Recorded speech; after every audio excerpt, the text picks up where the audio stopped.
la brecha en el cumplimiento de los requisitos legales de los laboratorios de la región. Específicamente vamos a revisar los países Colombia, Panamá y Ecuador con respecto a los requisitos ISO 9001-2015 e ISO 15189. La idea es establecer cuánto nos falta o cuánto les falta al laboratorio cumpliendo con sus requisitos legales, cuánto les falta para cumplir con unos requisitos de la ISO 9001 e ISO 15189. Este es el contenido que vamos a revisar el día de hoy. ¿Cuál es el camino a la acreditación en el laboratorio clínico? Vamos a revisar el comparativo de la estructura normativa, tanto la obligatoria en cada país como la estructura de las normas ISO 15189 e ISO 9001. La resolución 3100 del 2019, que es la normatividad legal en Colombia, la resolución 11 de 1994, la normatividad legal en Panamá, y vamos a revisar el reglamento de funcionamiento del laboratorio clínico, que es lo normativo en Ecuador. Al final vamos a determinar un comparativo entre los requisitos legales ISO 9001 e ISO 15189, para determinar en qué porcentaje de cumplimiento estamos en cada país con respecto a la normatividad que les aplica. El camino a la acreditación se basa o comienza con el cumplimiento de los requisitos legales. Ya vimos que en Colombia es la resolución 3100, en Ecuador es el reglamento de funcionamiento y en Panamá la resolución 11 de 1994. La idea es que cuando los laboratorios clínicos ya han definido todos sus procesos, sus procedimientos y han podido establecer ya un sistema de gestión basado en esos requisitos legales, la idea es que puedan proyectarse a mejorar esos sistemas de gestión implementados y poder acceder a una certificación ISO 9001-2015 o darle cumplimiento a los requisitos de calidad. Y posteriormente visualizar una acreditación que es como el top 10, es lo máximo en sistemas de gestión para el laboratorio clínico. Hay varias acreditaciones, realmente hay varias con otras instituciones. A nosotros realmente nos gusta ISO 15189, pues porque es específica del laboratorio y evalúa la competencia que hay en el laboratorio clínico para la liberación de los resultados que allí se emiten. Esto se hace con el fin de ejecutar una operación segura, ¿cierto? Eficaz, eficiente, que se puedan liberar resultados confiables y que reflejen el estado real de pacientes, donde el clínico pueda utilizar esa información y dar un diagnóstico, un tratamiento acertado. La implementación de estos sistemas también va encaminada a mejorar continuamente, a que el laboratorio pueda tener una mejor credibilidad de imagen y obviamente eso impacte en el crecimiento del laboratorio clínico a nivel financiero, a nivel de alcance en cuanto a los servicios que promueve, mejorar los procesos y obviamente apuntar específicamente a trabajar por la seguridad del paciente. Vamos a revisar entonces un poco sobre qué es certificación y qué es acreditación. Hemos visto que la certificación, que es lo que emite algunos organismos, ¿cierto?, donde se determina la capacidad de una organización para mejorar la satisfacción del cliente y su eficacia organizacional. Y eso es específicamente en que un ente o un tercero va y verifica que lo que el laboratorio tiene documentado, estandarizado o haya escrito, lo cumpla y haya una evidencia relacionada con ese cumplimiento. Eso es lo que verifica un ente certificador de un sistema de gestión de la calidad. Pero acreditación es un nivel más alto, además de tener un sistema de gestión donde se documente, se estandarice y se definan algunas actividades. También se determina que lo sepa hacer bien, no solamente que lo haga y que haya evidencia, sino que lo sepa hacer bien. Y por eso es que cuando los laboratorios o las instituciones se acreditan, se determina también que esa institución es competente para desarrollar una actividad. En el caso de los laboratorios clínicos, pues para liberar un resultado a través de una obtención de muestras, de un procesamiento y que libera un resultado que vaya acorde a una realidad del paciente. Hay otras acreditaciones, ¿cierto? Tenemos acreditación 17025, 17043, pero en este caso la específica del laboratorio es la ISO 15189. Y esto obviamente basado en el cumplimiento de unos requisitos legales aplicables al sector de salud o a los laboratorios clínicos y obviamente donde está ubicado el laboratorio clínico, que es en cada país, y ellos pues cada quien tiene su reglamentación asociada. Acá les traigo algunos organismos certificadores y algunos organismos acreditadores que existen. Entre ellos tenemos el ICONTEC, un organismo certificador ISO 9001, creado en 1963 en Colombia, tiene oficinas en Chile, Perú, Ecuador y en otros países. COTECNA es una institución creada en el 75 en Suiza, el cual está ubicado en más de 12 países, la mayoría en el continente africano.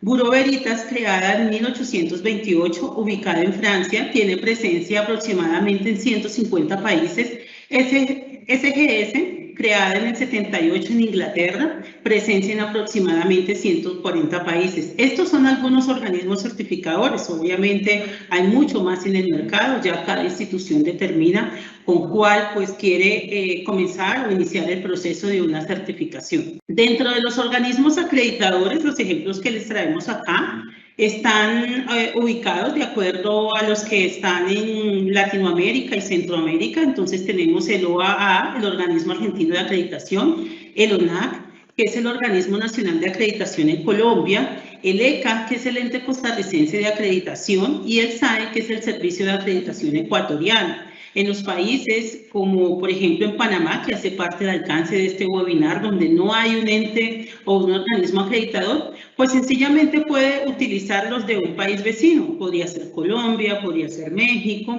podría ser Costa Rica. Ya lo que hay es que verificar que ese organismo acreditador tenga alcance en ISO 15189 para poder iniciar el proceso. Vamos a revisar entonces la estructura de la norma. Iniciamos con la norma ISO 9001, que es aplicable al sistema de gestión de la calidad.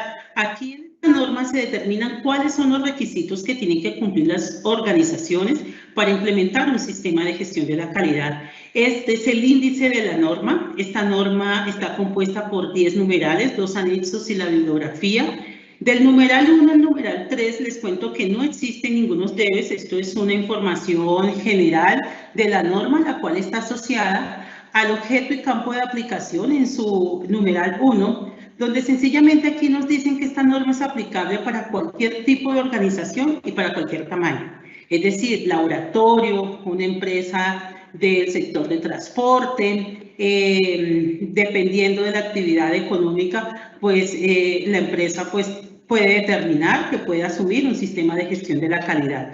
En el numeral 2 hace referencia a la normatividad, ¿cierto?, que se tiene en cuenta para la documentación de este estándar. En el numeral 3, términos y definiciones asociado a la gestión de la calidad. Cabe aclarar que se basa también en todos los términos y definiciones documentados en la ISO 9000. Y a partir del numeral 4 comienzan los debes, los requisitos que tiene que cumplir la organización para implementar un sistema de gestión de la calidad.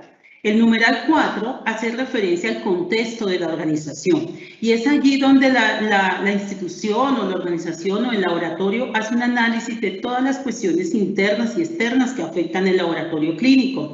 Es donde miramos las debilidades, las fortalezas en las que está sumergido el laboratorio clínico, y adicional es donde se determina la estructura del sistema de gestión, que no es nada menos, nada más, donde se determina cuáles son los procesos que van a ser parte de nuestro sistema. Determinamos cuáles son los procesos de apoyo, los fundamentales, los estratégicos. Ya en el numeral 5 hace referencia al liderazgo y es donde están descritas todas las directrices, ¿cierto? Todo el direccionamiento estratégico que tiene que implementar la organización, donde se determinan las políticas, la misión, el quehacer de la organización, la visión, donde se hacen las proyecciones y donde se designan todas esas responsabilidades y funciones a todos sus colaboradores. En el numeral 6 habla de planificación. Y es allí donde se determinan los objetivos, pero no solamente se formulan los objetivos, sino que se determina el plan. ¿Cómo voy a hacer yo para lograr esos objetivos? Se determina cómo vamos a abordar esos riesgos, y esto es algo importante de esta versión 2015, porque es donde ya se implementa todo el pensamiento basado en riesgo, en poder detectar esas oportunidades que hay en el mercado para que eso pueda impactar en el laboratorio clínico y pueda crecer para mejorar los procesos, donde se pueden identificar y gestionar todos esos cambios que pueden afectar el sistema de gestión de la calidad, es decir, donde tenemos que proyectar una planificación donde nos permita poder mantener un sistema de gestión. El numeral 7 hace referencia a apoyo en términos de recurso humano, apoyo en términos de infraestructura, ¿sí? Apoyo en términos de ambiente, apoyo en términos de generar una cultura de calidad en la organización donde se pueda tener un sistema de gestión que sea permeable a todos los roles, a todos los puestos de trabajo que se puedan determinar en la organización. El numeral 8 es el numeral más grande, es el numeral donde se termina la operación específicamente, donde nosotros decimos, diseñamos cómo van a ser las actividades para ejecutar el producto final. Específicamente aquí es donde decimos, bueno, ¿y cómo vamos a tomar la muestra? ¿Cómo la medimos? ¿Cómo liberamos ese resultado? ¿Cómo vamos a implementar controles donde vamos a determinar unos criterios de la muestra para poder hacer un procesamiento, donde determinamos unos controles en la fase analítica y sabemos qué dato podemos reportar y qué no, donde podemos decir cuáles son las estrategias que vamos a implementar en términos de controles para la generación del producto final, que no es nada menos y nada más que el resultado del paciente. Adicional en este numeral 8 hay algo importante que se tiene en cuenta y es todo el control de proveedores, porque sencillamente todos los insumos, los equipos que podamos nosotros utilizar para el procesamiento de esas muestras, de la generación de un resultado, pues si no son de buena calidad van a impactar ese resultado. De allí la importancia que nosotros podamos obtener unos productos y unos servicios externos de calidad que me garanticen mi resultado final sea confiable y de acuerdo a los requisitos que especificó el cliente. En el numeral 9 hablamos de la evaluación de desempeño y es aquí donde el laboratorio tiene que decir, bueno, yo necesito saber cómo me ve mi cliente, está satisfecho con mis servicios, con mi producto, cómo yo puedo implementar estrategias para detectar esa satisfacción del cliente y obviamente hacer un análisis y tomar acciones. Otra manera de evaluar el desempeño es a través de las auditorías internas, entonces cada cuánto las voy a hacer, cómo las voy a hacer y pues hay algunas otras guías que hay unas recomendaciones con respecto a eso, cómo yo voy a implementar actividades de autoinspección que también me puedan permitir detectar desviaciones para poder hacer los ajustes que se requieran. Y el numeral 10 es el numeral de mejora y es allí donde determinamos cómo vamos a gestionar esas no conformidades o esas desviaciones al cumplimiento de los requisitos, cómo vamos a hacer el análisis de causa, cuál es la estrategia que vamos a implementar y cómo vamos a analizar o a llevar esa mejora continua de todo el sistema de gestión.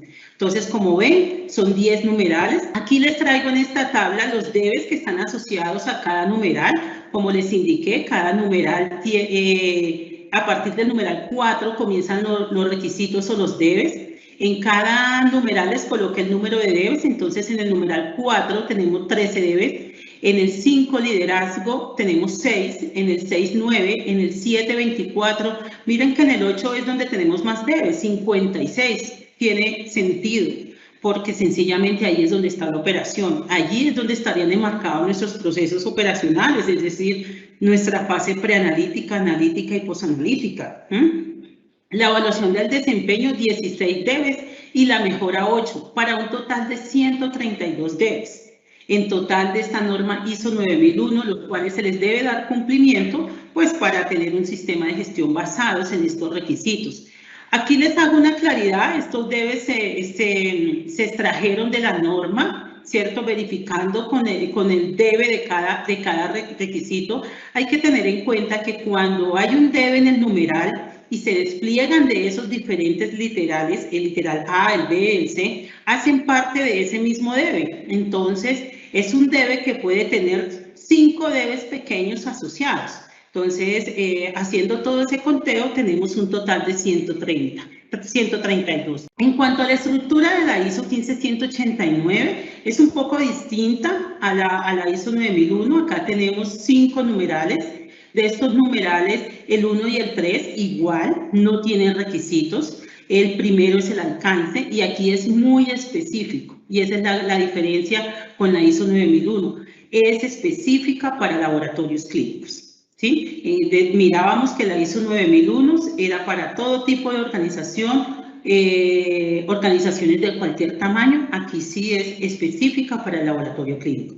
Luego vienen las referencias normativas en el capítulo 2. Luego vienen términos y definiciones y el numeral 4 son los requisitos de gestión.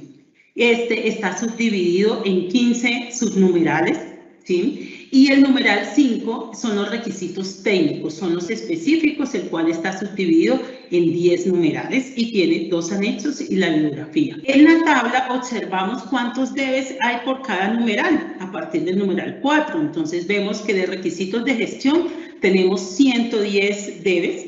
En los requisitos técnicos tenemos 187 debes para un total de 297. Igual que la ISO 9001, hay debes que tienen literales y pueden pues asociarse varios requerimientos para un solo debe. Ya revisado la estructura de los 2 estándares internacionales, entonces vamos a revisar la estructura de la normatividad legal que aplica a cada país.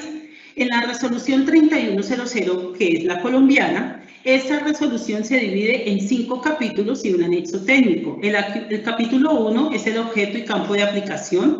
Y algo aquí importante aclarar, a diferencia de los 2 documentos que hay para los países que son del alcance de este webinar, y es que el objeto y campo de aplicación no es solamente para el laboratorio clínico. Este aplica para diferentes instituciones prestadoras de salud, para diferentes servicios, grupos y profesionales independientes, para todo lo que tiene que ver con ambulancias, o sea, el transporte de pacientes. Entonces tiene un campo de aplicación un poco más amplio que, comparado con los dos países, Panamá y Ecuador.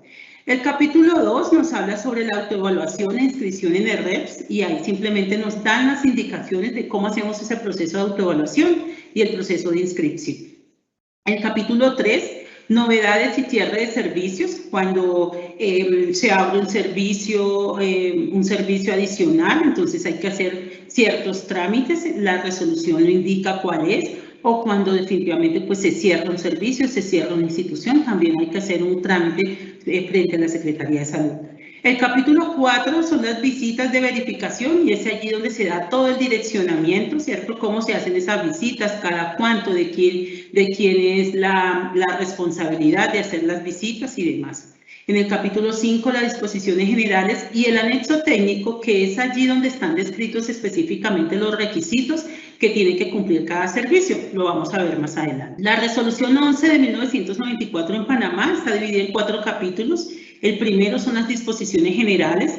El capítulo 2, la autorización para operar, y es allí donde se dan como los requerimientos o los debes que deben cumplir los laboratorios clínicos en Panamá. El capítulo 3, hay una clasificación de los laboratorios de análisis de acuerdo a las pruebas que se realizan. El capítulo 4, disposiciones finales.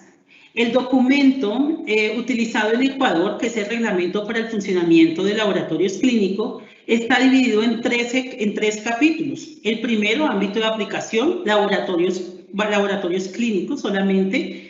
El 2 habla sobre una tipología o clasificación de laboratorios clínicos. El 3, qué es lo que hay que hacer para acceder a ese permiso de funcionamiento de los laboratorios clínicos. Y allí simplemente se pide una serie de información general, documentación general del laboratorio. En el capítulo 4 ya sí vienen unos requisitos específicos, entonces allí ya nos determinan cuál es el tipo de personal que puede trabajar en un laboratorio clínico. El 5 habla de las instalaciones e infraestructura, el 6 de los puestos de toma de muestra, el 7 de los equipos e insumos, el 8 de la calidad de los laboratorios clínicos, el 9 de cómo se gestiona la entrega y conservación de los resultados, 10 bioseguridad, 11 principios éticos, 12 vigilancia y control sanitario y el 13 las sanciones. Entonces estos son las 3 normatividades obligatorias y legales que hay en los países. Ahora lo que vamos a hacer es un comparativo entre la resolución 3100, o sea, lo que me indica para el laboratorio clínico, que lo cumpliéndolo en qué porcentaje cumplimos entonces ISO 9001 e ISO 15189. Lo mismo para Panamá, comparado con ISO 9001 e ISO 15189, y Ecuador haciendo la misma comparación con los dos estándares internacionales. Entonces vemos acá, esta es la estructura del anexo técnico. Como les dije, los debes o los requisitos en la resolución 3100 están descritos en este anexo técnico. Como ven, este anexo técnico es bastante amplio, bastante grande, tiene 225 páginas, pero el motivo es porque tenemos todos los requisitos para diferentes instituciones y diferentes servicios. Este se divide en 11 capítulos, estos son los 11 capítulos, y en la primera parte hay una parte introductoria de definiciones, modalidades y servicios y demás. Dentro del anexo técnico, a partir del numeral 8 es donde comienzan las condiciones de habilitación, y estos están divididos en 3 grandes grupos. Las condiciones técnico-administrativas, que son las asociadas a toda la información legal de la institución, que haya un representante legal, que esté legalmente constituido en Colombia, qué tipo de organización es, si es sin ánimo de lucro o no es con ánimo de lucro.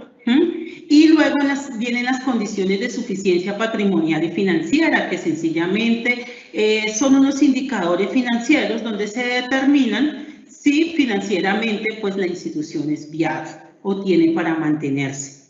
Y tenemos las condiciones de capacidad tecnológica y científica.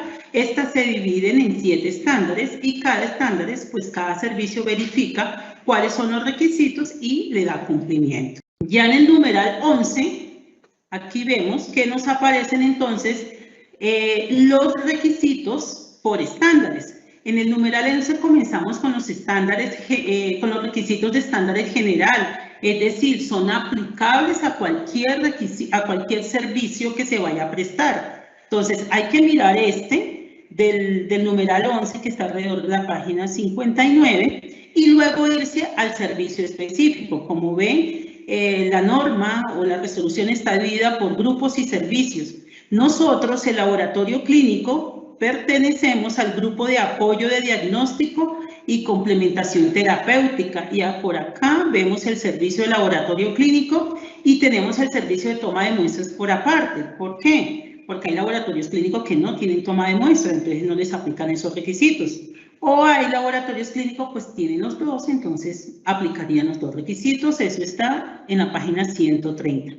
Para los laboratorios clínicos, ¿qué tienen que hacer? Cumplir con estos estándares generales y los estándares específicos. Entonces, acá vamos a ver los generales. Simplemente acá nos hablan de los 7 estándares. Tenemos talento humano, que sencillamente es donde nos dicen, de acuerdo a la actividad que usted vaya a ejecutar, qué tipo de personal tiene que tener. Un personal que esté certificado por una institución educativa, que esté inscrito en el RETUS, ¿sí? Cómo va a manejar su capacitación continuada. Y si tiene practicantes, cómo va a manejar todo el tema de convenios. El número de personal va de acuerdo al análisis de capacidad instalada, que va de acuerdo a los servicios que provea esa institución. Entonces, simplemente es un direccionamiento general. En cuanto a infraestructura, ¿qué nos dice? En términos generales, nos dice, mire, usted tiene que tener un ambiente separado y delimitado, planta eléctrica, si esta es crítica o impacta la operación en este caso el laboratorio clínico, sí, pero habrán otras instituciones que de pronto no haya mucho impacto. Entonces, eso es lo que hay que revisar. Un concepto sanitario para consumo de agua, gestión de residuos, control de vectores. Esto está muy relacionado con la resolución 4445. Además de esta, entonces toca revisar la 4445. Cómo debe ser la ventilación e iluminación, la circulación del servicio, ¿cierto? Que los pasillos tienen que tener un ancho adecuado donde se pueda mover el personal, sillas de rueda, camillas, equipos biomédicos y demás, que haya una señalización, planos indicando las rutas de evacuación, salidas de emergencia, que esté visible al público en general. Entonces son requisitos generales. En términos de dotación, ¿qué nos dice? Que tengamos una relación de los equipos biomédicos que vamos a utilizar para la prestación de servicio, donde podamos determinar o garantizar las condiciones técnicas de esos equipos biomédicos para su buen funcionamiento, que haya registros de capacitación en el uso de esos dispositivos. En cuanto al estándar de medicamentos, dispositivos médicos e insumos, aquí ¿qué nos dicen? Nos dicen, mire, usted tiene que tener determinado cómo selecciona, adquiere, transporta, almacena, conserva todos estos insumos, medicamentos e equipos médicos. Nos piden que tenemos que hacer una verificación y seguimiento. Es decir, aquí todo esto tiene que ver con proveedores. Que tengamos vigilancia postmercado, es decir, implementados programas de reactivovigilancia, tecnovigilancia, farmacovigilancia. Que tengamos registro de cómo nosotros almacenamos, ¿cierto? Cómo nosotros conservamos todos esos insumos que tenemos y que obviamente garantizamos que la calidad no se deteriore. Cómo manejamos todo el tema de limpieza y desinfección, manejo de derrames y demás. Todos estos son requisitos aplicables a cualquier servicio. Acá en esta columna estamos viendo los debes. Se los coloqué allí para que podamos cuantificar y podamos hacer la comparación. El estándar de procesos prioritarios, entonces acá nos piden los procesos que nosotros tenemos que tener o los procedimientos. Entonces nos dicen, tenga una política de seguridad del paciente de acuerdo a los lineamientos del ministerio, ¿cierto? No es que solamente tengamos la política, es que la política esté escrita pero esté socializada, que también podamos, de acuerdo a la observación, podamos determinar que se implemente esa política. ¿Sí? Que tenemos que tener procesos donde se detectan, se realice prevención y se reduzcan las infecciones asociadas a la atención en salud, donde se gestionen los eventos adversos, ¿sí? Donde podamos determinar cómo manejamos todo el tema de consentimiento informado, la capacitación en seguridad del paciente, los procedimientos que son asociados a la actividad que se realiza, es decir, que aquí quedan todos nuestros procedimientos en cuanto a fase preanalítica, analítica y posanalítica, porque es aquí donde nos dicen, determine los procedimientos para la ejecución de las actividades propias, es decir, pues el procesamiento de las pruebas. Adicional, que esto es nuevo, esto no estaba en la 2003, es todos los procedimientos que tienen que estar documentados del manejo de pruebas point of care, ¿sí? Y la implementación, obviamente, de programas de control de calidad, con su respectivo análisis. El estándar de historia clínica y de registros, en el laboratorio no manejamos tanto historias clínicas, pero manejamos registros, ¿cierto? Manejamos toda la información de los pacientes, resultados, qué exámenes se le hicieron, reprocesamientos, verificaciones, manejamos muchísima información. Entonces los que nos piden es, bueno, y usted va cómo conserva esa información, cómo la mantiene íntegra, cómo evita que haya una manipulación de esa información, cómo maneja usted la confidencialidad y seguridad de la información de pacientes, porque obviamente tenemos resultados de pacientes que es una información que es ya de un tercero. Y obviamente cómo adherimos a esos registros, cómo adherimos la normatividad legal. Recordemos que en Colombia hay una normatividad asociada de la protección de datos personales y demás. El otro estándar es el estándar de interdependencia, pues que aquí realmente no nos aplica, porque interdependencia es sencillamente cuando yo contrato con un tercero un servicio para prestar, ¿cierto? Para hacer una prestación de una atención en salud, entonces aquí no nos aplica. Sumando todos estos debes nos dan que tenemos 41 debes, 41 debes que, los cuales tendríamos que darle cumplimiento en todos los servicios. Y aquí tenemos unos criterios específicos ya del laboratorio clínico. Entonces aquí ya nuevamente retomamos, talento humano, necesitamos un profesional de bacteriología, podemos tener un auxiliar de laboratorio clínico cuando se requiera. Tenemos que tener todas las constancias, ¿cierto?, de capacitaciones y demás. Entonces ya nos dan unas indicaciones específicas de cómo tenemos que manejar ese talento humano. En cuanto a infraestructura, ¿qué nos dicen? Nos dicen, usted tiene que tener un área de recepción de muestras, de información y entrega de resultados. Tiene que tener ambientes técnicos, los cuales pueden estar separados por áreas para hacer el procesamiento, de hematología, de coagulación, de uroanálisis y demás. Y algunas características en términos de infraestructura, como que tiene que haber un mesón de trabajo, posetas, lavaojos y demás. Adicional, los que tienen toma de muestra también hay unos requisitos específicos porque nos piden que tiene que ser un ambiente aparte, los cubículos donde se mantenga la privacidad del paciente para hacer el procedimiento. En términos de dotación, nos solicitan que tengamos el listado de equipos biomédicos con sus manuales. Estos equipos biomédicos, así sean manuales, semiautomatizados, automatizados, se requiere que esté todo estandarizado y documentado, sus procedimientos, cómo se utilizan esos equipos, cómo se realiza, cómo se adquirieron, cómo está su documentación técnica y legal. En este caso, nosotros nos solicitan registro sanitario, nos requiere la ficha técnica, cronogramas de mantenimiento, registros de implementación de ese cronograma de mantenimiento y demás. En medicamentos e insumos son los mismos criterios a los generales, es decir, aplican estos que ya habíamos visto, ¿cierto? Que es todo lo del tema de selección, adquisición, transporte, almacenaje y conservación de medicamentos, dispositivos médicos e insumos. Son los mismos. En cuanto a los procesos prioritarios, nos solicitan que tengamos determinado cómo hacemos el control de calidad interno y externo de todas las pruebas que se tienen implementadas.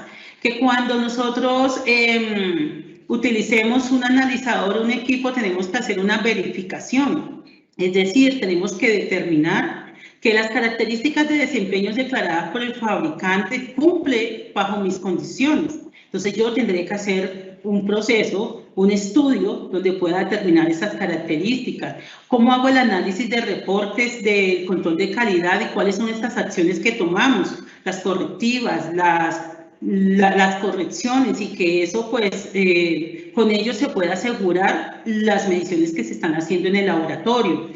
Cómo tomamos la muestra, la identificamos, la procesamos, liberamos el resultado, es decir, nuestros procesos preanalíticos, analíticos y posanalíticos, ¿sí? Si tenemos personal a cargo, cómo se hace todo el tema de supervisión, cómo se hace todo el tema de limpieza y desinfección, ¿cierto? El control de calidad de las pruebas point-of-care. Miren que nos lo están pidiendo como un ítem aparte. El estándar de historia clínica y registros, como les indicaba, no manejamos historia en el laboratorio, pero sí nos piden registro de paciente, cuántos exámenes se solicitó, muestras que se remitieron, reporte de resultados, exámenes remitidos, registros de control de calidad interno y externo, ¿cierto? Toda la información asociada a los registros que salen de la evidencia de la ejecución de las actividades que tengamos determinadas en el laboratorio clínico. Esto para darnos un total de 36.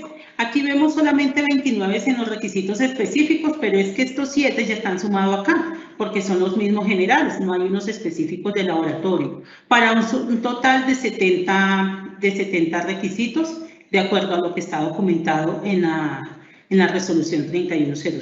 Entonces vamos a hacer acá la comparación para determinar en qué porcentaje cumplimos y ver cómo estamos, ¿cierto? Para ver si nos animamos a implementar sistemas de gestión basados en estos requisitos, que es importante porque nos van a mejorar. La idea es mejorar la calidad de nuestros productos, el resultado que emitimos a los laboratorios.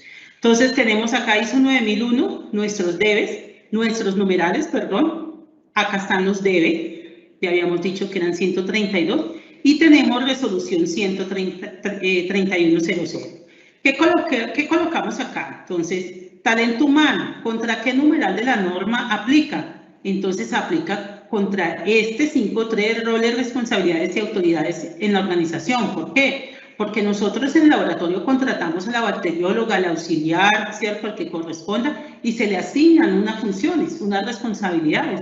Va a procesar, no una bacterióloga que sea administrativa, pues de acuerdo a la necesidad del laboratorio.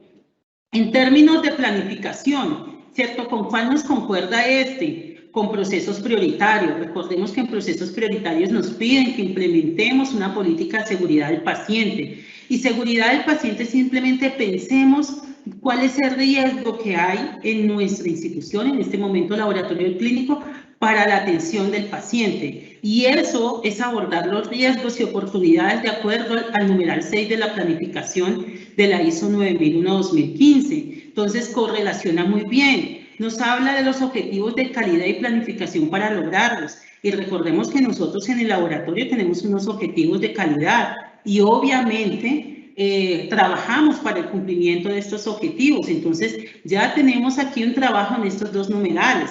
En cuanto a apoyo, en apoyo habíamos hablado que era todo lo que tiene que ver con talento humano y vemos que hay un estándar de talento humano donde nos determinan el tipo de personal, ¿cierto?, que necesitamos para el servicio, cómo se tiene que capacitar, ¿cierto?, cómo se tiene que hacer, desarrollar la competencia y que tenemos que tener capacitaciones de todos los equipos y documentos que nosotros tengamos implementado en el laboratorio clínico. Entonces, apunta mucho al 7.1 y el desarrollo de competencias en el 7.2. También tenemos en el numeral 7 recursos a nivel de infraestructura, que está en la resolución 3100, nos dice específicamente cómo tiene que ser la infraestructura de un laboratorio. Es que el piso tiene que ser antideslizante, sus paredes lavables, media cañas y demás. Pues ya está descrito, ya está definido y eso es lo que nos pide la norma. En cuanto a historia clínica de registro, tenemos acá en información documentada, en la norma se define, bueno, ¿y usted cómo va a llevar su registro, su información documentada? ¿Cómo va a garantizar que esa información esté disponible, íntegra y que no se le pueda hacer ninguna modificación? Pues es lo mismo que nos pide acá la resolución y nos pide la norma en el 7.5.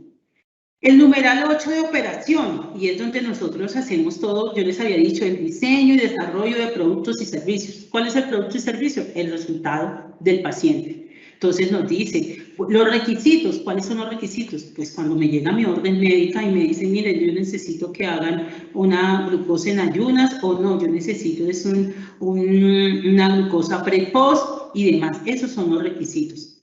Y por eso están asociados a los procesos prioritarios. Planificación y control operacional, porque en procesos prioritarios también nos piden que tengamos un programa de control de calidad interno y externo.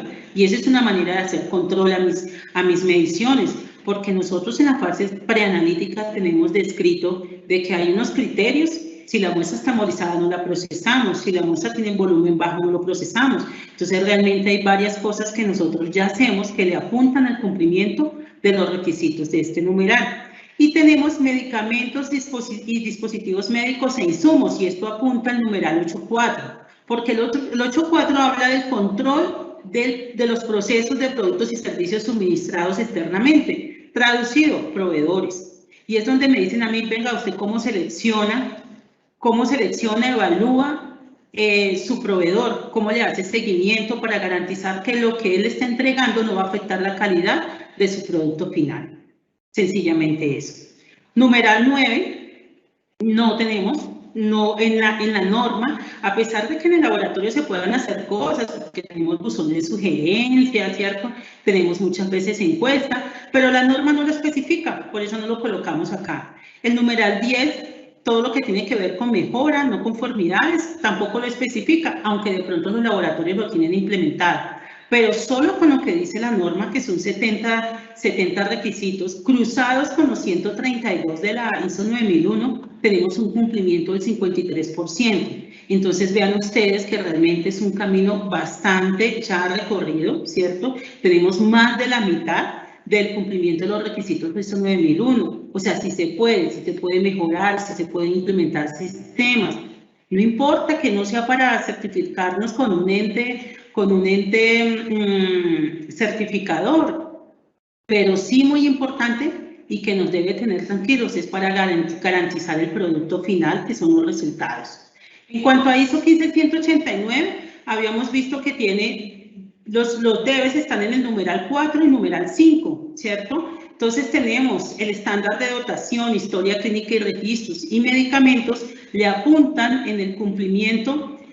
No es tan específico realmente, pero sí se habla, ¿cierto?, de los análisis efectuados por laboratorios de referencia, el servicio externos y suministros, que es un poco lo de proveedores, y el manejo de los registros de calidad y registros técnicos. Pero el mayor grueso que tenemos nosotros de cumplimiento con la resolución están en los requisitos técnicos. Y esto es súper bueno, porque nos quiere decir que lo duro de la norma, el laboratorio clínico ya casi que lo tiene, porque miren, talento humano, numeral 5.1 de personal, instalaciones y condiciones ambientales, infraestructura, equipos de laboratorio, dotación, los procesos preanalíticos, analíticos y posanalíticos, los tenemos en los procesos prioritarios. Y el aseguramiento de la calidad de los procedimientos analíticos, pues allí tenemos programa de control de calidad interno, externo, ¿cierto? Y se pueden implementar otras estrategias.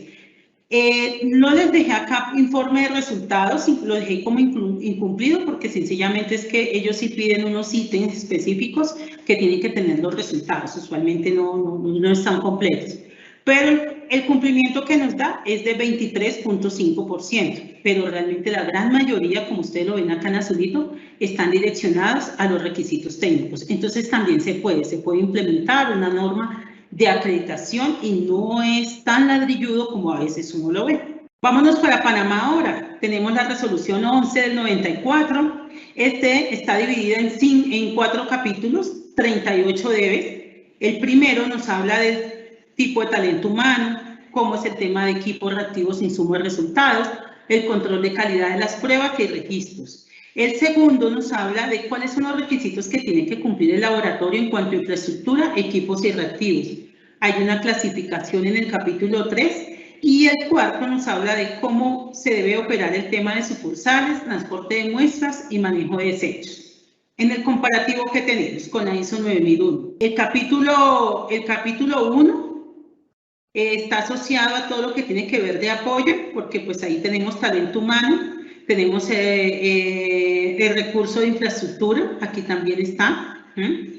Y en el capítulo 8 tenemos la clasificación, obviamente dependiendo de la clasificación que tenga el laboratorio, ellos tienen determinados que de acuerdo al procesamiento hay unos, de acuerdo a las pruebas que se procesen en cada laboratorio, se cumplen con algunos requisitos. El transporte de muestras obviamente hace parte del diseño y desarrollo de los productos, manejo de desechos, el manejo de resultados, el control de calidad de las pruebas, planificación y control operacional y todo el tema de registro. Para un cumplimiento de un 28.7%, también bueno, muy bueno. Tenemos ya una parte trabajada para que los laboratorios en Panamá también se animen a implementar sistemas de gestión basados en ISO 9001. ¿Y cómo estamos con ISO 15189? Entonces, miren, casi que todos los capítulos le apuntan al 5. Dejé un poco acá estos dos resaltados porque si ustedes ven, ellos también hablan de registros de calidad y registros técnicos. No tan al detalle, pero sí hay se habla un poco de cómo se maneja esta parte y el análisis efectuados por laboratorios de referencia, pero fuera del país de Panamá, pero ahí también se refieren un poco al tema. Pero el gran grueso está en los requisitos técnicos, también un 12.7%, lo más complicado. Esto, que es la competencia técnica, que es lo más difícil de trabajar, porque es con personal, entonces ya tiene un camino avanzado. Y en Ecuador estamos de esta manera, entonces el reglamento de funcionamiento, tenemos que son 13 capítulos, solamente tenemos debes hasta el capítulo 11, porque el otro son vigilancia y control sanitario y sanciones, para 29 debes. Comparado con la ISO 9001, entonces, acá tenemos discriminado por capítulo, entonces la mayoría encajan acá en el de apoyo, que pues tenemos todo lo de recurso humano, de infraestructura y equipos. Y en la operación, pues tenemos ya el grueso, ¿no? Porque es ahí donde está está lo importante del laboratorio, que son todo el tema del procesamiento de muestras, pero también nos habla, ¿cierto?, de tomas de muestra, nos habla un poco de la calidad en los laboratorios clínicos, es decir, el control operacional, todo el tema del control de los resultados, bioseguridad y principios éticos. Y nos da un cumplimiento de un 21.9%. En cuanto a ISO 15189, también encajan todos en los requisitos técnicos, acá en azulito, y nos dan cumplimiento del 9.7%. Entonces, ¿qué tenemos aquí al final? Para Colombia, para que recordemos y nos animemos los laboratorios de Colombia, 53% con ISO 9001 de cumplimiento, 23% con ISO 15189. Para Panamá, ISO 9001, 21.9%, ISO 15189, 9.7%.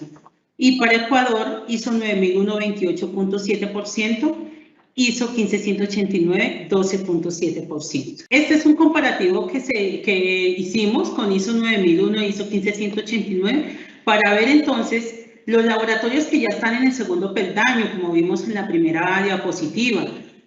¿Cuánto les falta para acceder a una acreditación? ¿O en qué porcentaje lo hemos cumplido? Habíamos visto 10 numerales, 132 debes. La norma ISO 15189, entonces lo que hicimos fue ubicar los numerales de la norma con cuáles correlacionaba con la ISO 9001 y aquí nos vemos, ¿no? Contexto de la organización, acá tenemos requisitos de gestión, organización y gestión, sistema de gestión de la calidad, ¿sí? Lo tenemos. Liderazgo con el 5.1, tenemos todo lo de personal y ahí están las políticas y demás. Planificación, tenemos todo lo del sistema de gestión de la calidad, planificamos nuestros procesos, procedimientos, caracterizaciones, pero adicional aquí la norma ISO 15189 nos habla de acciones preventivas, ¿sí? Ya en la ISO 9001 no nos habla de acciones preventivas, pero nos habla de abordar riesgos, ¿cierto? Y es la manera como se trabaja ahora las acciones. Yo prevengo a través de la identificación de riesgos, determinando actividades para tratar los riesgos y calificamos estos riesgos para saber en cuáles vamos a trabajar. Entonces, aquí hay una alineación. Todo lo que tiene que ver de apoyo está en el 5.2, 5.3, 4.3, 4.13 de la norma y si ustedes ven, encajan, numerales diferentes, pero encajan, ¿cierto? Infraestructura, equipos de laboratorio, control documental y los registros de calidad y registros técnicos. La operación, tenemos todo lo de revisión de contratos, que es de proveedores, análisis efectuados por laboratorios de referencia, servicios externos y suministros, numeral 8.4 de la ISO 9001, servicios de asesoría, identificación y control de las no conformidades, y acá tenemos control de salidas no conformes. Entonces, concuerda un poco. Evaluación de desempeño, entonces acá en la ISO 15189 tenemos las por medio de auditoría, resolución de reclamos, y revisiones por la alta dirección, que también está acá en la ISO 9001. Y la mejora, acá en la ISO 15189 lo tenemos en el numeral 4.10 y 4.12, acciones correctivas y acciones de mejora. Entonces, como ven, encajan muchos numerales para un cumplimiento de 44.4%. ¿Qué se nos queda por fuera, cierto? Se nos queda por fuera un poco equipos de laboratorio. ¿Por qué? Porque la norma, la ISO 15189, nos hace unas exigencias específicas, ¿cierto? Como que tiene que estar verificado, pero por ejemplo en Colombia recordemos que ya no lo pide la resolución 3100, entonces miren que ese requisito está acá en ISO 15189. Y aquí están discriminados los procesos preanalíticos, analíticos, posanalíticos y aseguramiento de la calidad de los procedimientos analíticos están por fuera porque son los específicos de la norma, ¿cierto? Hay unos requisitos que son específicos para los laboratorios clínicos, que pues no podrán ser de pronto, no podrán ser cumplidos por otro tipo de organización. E informe de resultados, porque como les mencionaba anteriormente, hay ciertos ítems de los resultados que tienen que estar en el formato que se utilice, entonces a veces no hay cumplimiento para ello. Pero miren, tenemos un 44.4% también, más o menos la mitad, para acceder a una acreditación. Algo importante y para que lo tengan en cuenta, no es solamente darle cumplimiento a estos requisitos de ISO 15189. Cada organismo de acreditación tiene unas políticas y un reglamento. Entonces, adicional a estos requisitos, el laboratorio también tiene que verificar esas políticas y ese reglamento de cada organismo, de cada país, para pues también poder tener al día su sistema de gestión basado en esta norma. Sacamos estas tres conclusiones a nivel general, ¿cierto?, de lo que acabamos de revisar, y es que el cumplimiento de requisitos legales en un laboratorio es la base de un sistema de gestión, lo cual permite la liberación de productos de acuerdo a los requisitos. ¿Cierto? Cumpliendo yo con lo legal, lo mínimo que se me pide, yo puedo liberar unos resultados que van de acuerdo a los requisitos en el país pues, que esté aplicando. El implementar un sistema de gestión de calidad ISO 9001-2015 le permite a los laboratorios tener un cumplimiento de un 44% con respecto a los requisitos de ISO 15189, para que nos animemos a acceder a una acreditación, laboratorios que estén certificados. Y para el caso de los laboratorios clínicos, si se cuenta con los procesos de la fase preanalítica, analítica y posanalítica estructurados, juiciosos, cumplidores, se tiene un cumplimiento de un 32% de los requisitos técnicos de la ISO 15189. Entonces, como miramos en los comparativos, es un camino ya recorrido en los requisitos técnicos del laboratorio. Entonces, esperamos que con esta información puedan ustedes proyectar, ¿cierto?, una mejora a los sistemas de gestión de sus laboratorios. Muchísimas gracias. Les dejamos acá los contactos de la organización. Cualquier inquietud con mucho gusto. Doctora Elis, muchísimas gracias. No sé si hay preguntas, si la audiencia tiene preguntas.